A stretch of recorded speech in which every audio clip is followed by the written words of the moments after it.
For the last little while, the focus has really shifted to the Scarlet and Violet era. Booster boxes, ETBs, the Pokemon cards themselves, all rising and changing positions.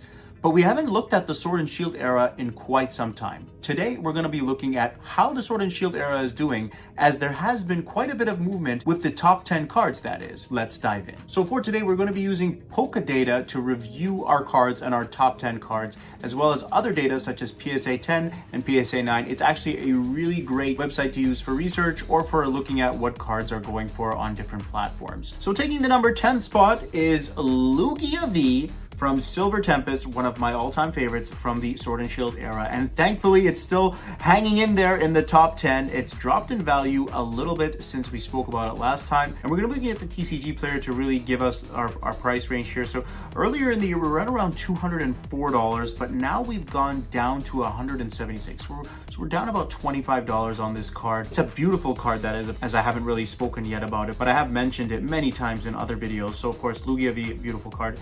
But $176, down about $25, $26 here. In the PSA 10, it is still going for about $400, and a PSA 9 is going for about $200. So again, the PSA 10 still holding a relatively decent value. Population is around 11,700. That's crazy. So there's a lot of PSA 10s out there. This is one of the more difficult cards to pull from Silver Tempest, and the rarest card from the set, that is, and it really does deserve that $400 value for its PSA 10. The artwork is fantastic with it. So Lugia V, thankfully, still in the top 10 of the Sword and Shield era. Taking the number 9 spot is Charizard V from Champion's Path. So this actually was not in the top 10 earlier in the year, and you can see here by looking at TCG player, we were at $178. So again, it hasn't had a huge gain. It's maybe gained about $5 to $10, that is, but overall it is now in the top 10, and it wasn't in the top 10 and actually dipped quite substantially. We're at $160-ish, but now we're seeing that climb go back up here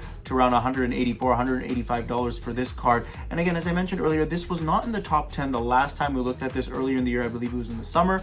It was, I believe it was around 13th or 14th.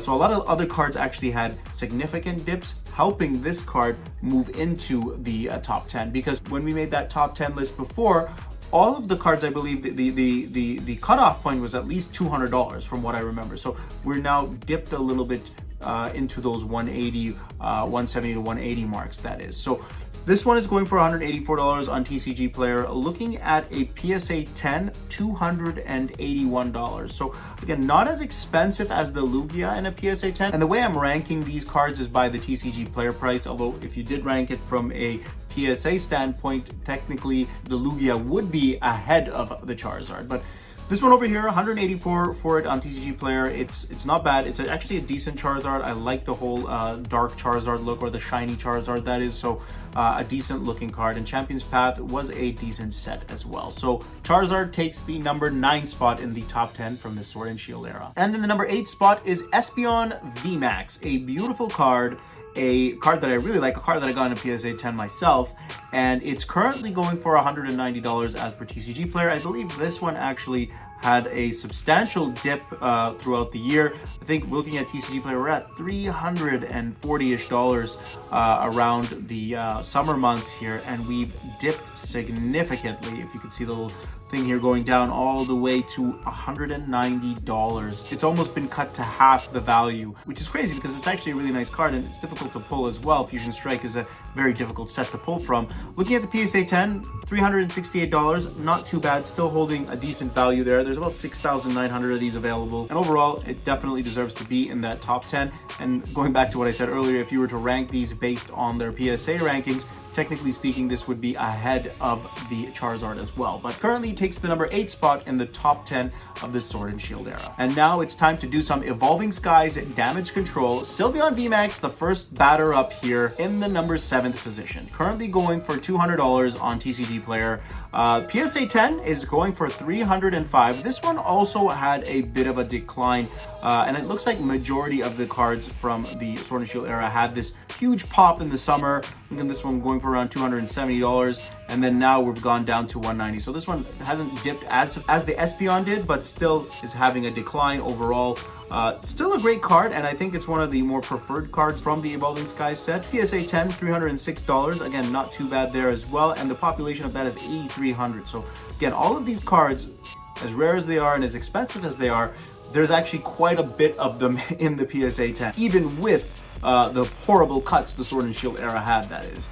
So Sylveon Vmax takes the number 7 spot in the top 10 from the Sword and Shield era. Next up, in the number 6 spot is Glacial Vmax, another fan favorite here, and this one is currently going for $235 as per TCG Player. The PSA 10 still holding decently as well, $330 for this bad boy, and the population is 6,374. So this one over here, similar to all the other evolutions, had a very big climb in the summer and has also declined. So we were at around that $320 mark for this one from TCG Player perspective, that is, and we've gone down about $100 here as well. So we're at $230. And I know we haven't talked much about how the PSA 10 is doing overall with these cards as well, but again, generally speaking, it's kept its value. I mean, okay, let's say it was $350. Now we're at $330. It's more or less the same, give or take $15, $20. So not too much of a difference in the PSA 10 category, that is. But Glaceon, another card from Evolving Skies, takes the number 6 spot in the top 10 from Sword and Shield era. And in the number 5 position, it's Blazin Vmax from Chilling Reign, the one-hit wonder from Chilling Reign, which is doing spectacular. Currently going for $250 as per TCG Player. The PSA 10 is going for $405, so really up there. Again, if we were to rank this based on PSA 10s, the entire metrics would change. All these cards would be in completely different positions, that is. But today, again, as I mentioned, we're focusing on what the TCG Player price is in order to rank these cards. So as per TCG Player, it was going for $410 at one point. Now the PSA 10 is going for $405, so it's interesting. So it's declined substantially here throughout the year, that is. And I mean, like, we're talking about $150 decline here. It's crazy. PSA 10 population actually is not that heavy either. It's about 3,830 in comparison to some of the other cards that we looked at that were over 10,000 or close to that 10,000 mark, that is. But Blazin Vmax, honestly, a very nice card. I like this concept here with the Intellian group here. Just looks like they're trying to arrest this Blaziken from whatever he's doing, causing mischief, that is.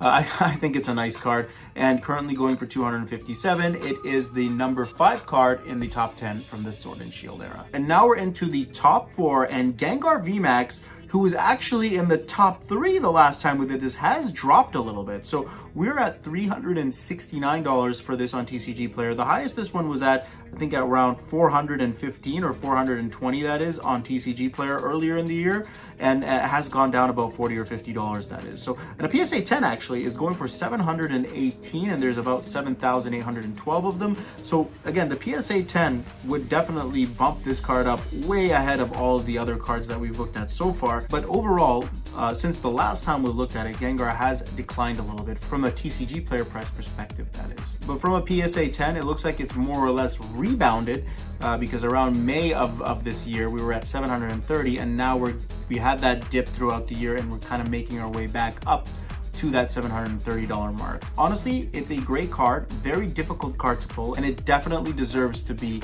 in the top 4 of the Sword and Shield era, taking the number 4 spot currently. And next up is Gutina V from Lost Origin, and this is the card that's been swapping back and forth with the Gengar, that is, and it's not that much more expensive from a TCG Player point of view. It's about $15 or $20, currently at $388.91.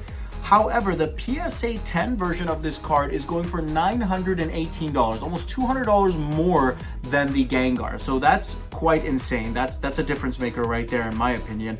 And it's had that increase recently as well, because we were at that $940 mark earlier in the year, and we were down around to that $600, $700 mark early to mid-October, and only in the end of October we started to see this huge shift. And in just the last few days, this card has increased substantially from a PSA 10 perspective. We're talking about $200 to $300 here over the span of like 2 weeks, which I don't really know what's actually going on with it. And there's a little bit of a hype there again with the Gutina V as we had earlier in the year, and it looks like it's carried into the tail end of this year as well. So Gutina V from a PSA 10 perspective, really killing it. And I would say I'm going to see what the top 2 look like. I think we all know what number 1 will be, but I want to see how close that PSA 10 price is with the other 2 and see if that actually is a little bit, and see if it's ahead, that is. Again, but going back to the TCG player price, $388 if you're looking for probably those who are selling it. Just one item I want to bring up.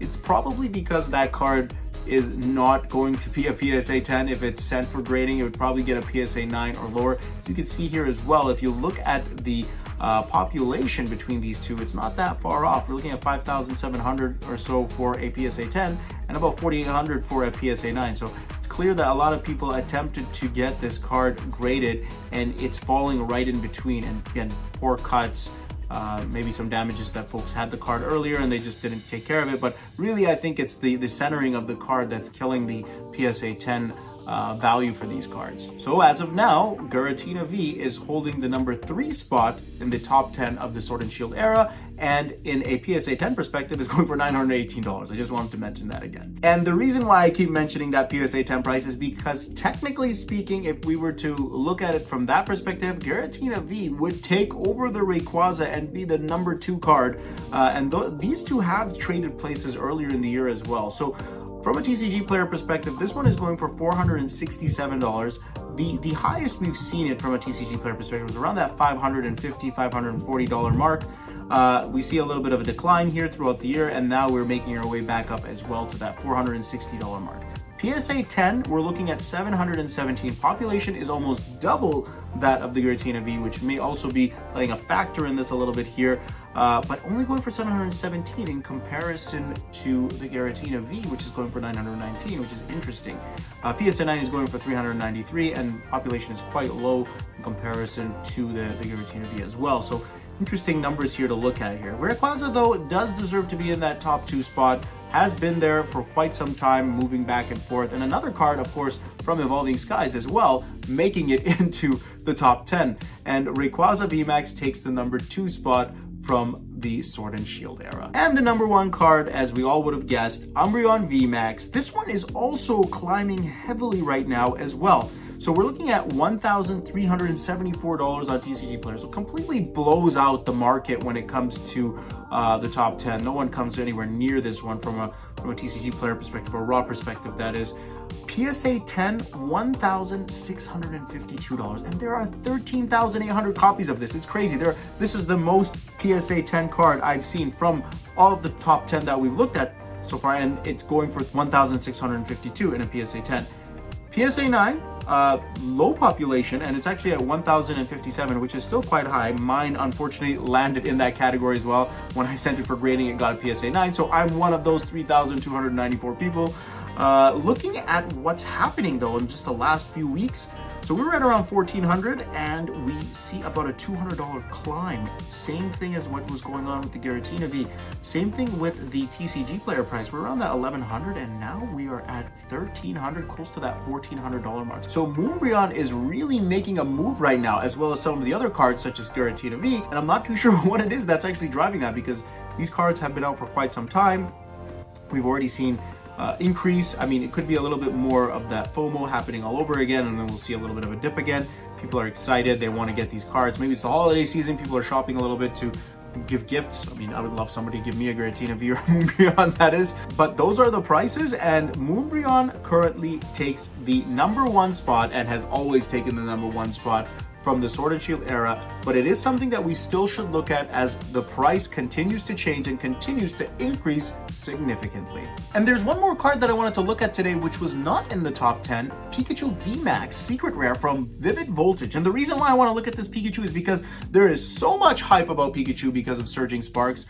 Is there any impact at all on this Pikachu? And as I'm looking at it right now, there does not appear to be. It looks like it's kind of been the same price since a PSA 10 is currently going for $218, fluctuating around that $270 to that $218 mark.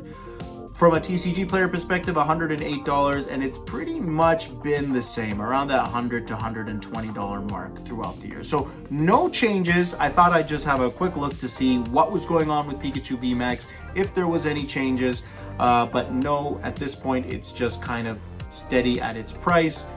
I honestly get it. I honestly get it. I don't think it deserves to be even at $100. It's just a whatever card in my honest opinion. The secret rare, the special illustration rare from Surging Sparks, that is a very nice card in comparison to this. I still don't think it's the greatest Pikachu card out there, but it's a nice card in comparison to this one. Anyways, folks, that is a quick look at the top 10 from the Sword and Shield era. We haven't touched on it for quite some time, and there has been quite a bit of movement. Champion's Path making its way into the top 10. We did not see that the last time we looked at it. The Charizard V, the shiny Charizard that is, makes it into the top 10. Lugia still hanging in there. Umbreon, of course, is the #1 spot, and Gutina V making its way and technically should be ranked in second from a PSA 10 perspective. Let me know in the comment section below what your thoughts are on this top 10 list, and if you know what is going on with the Umbreon as well as the Gutina V and why the prices are increasing significantly. And if you guys got this far in the video, don't forget to hit that like button and subscribe. My name's TheRealV, you guys are the greatest, and we'll see you next time.